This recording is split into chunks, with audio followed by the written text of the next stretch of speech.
दुबईमध्ये होणाऱ्या आशिया कप स्पर्धेसाठी भारतीय संघाची घोषणा करण्यात आली आहे। निवड समितीने एकूण 14 जणांना संघामध्ये स्थान दिले।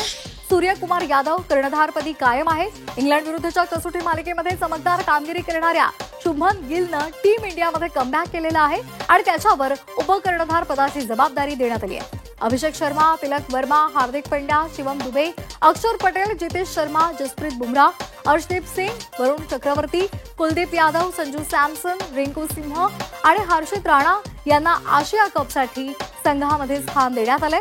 10 सप्टेंबरला दुबई विरुद्धच्या सामन्यानं या मिशन आशिया कपची सुरुवात होणार आहे। 14 सप्टेंबरला भारत विरुद्ध पाकिस्तान हा हाय व्होल्टेज मुकाबला सुद्धा पाहायला मिळणार आहे। त्यामुळे आशिया कप स्पर्धेमध्ये भारतीय संघ सूर्यकुमार यादवच्या नेतृत्वाखाली कशी कामगिरी करतो याकडे सर्वांचंच लक्ष लागलंय। तर या आशिया कपच्या संघावर टाकूयात एक नजर ग्राफिक्स मधून। तर भारतीय संघाचे शिलेदार आपण पाहतोय।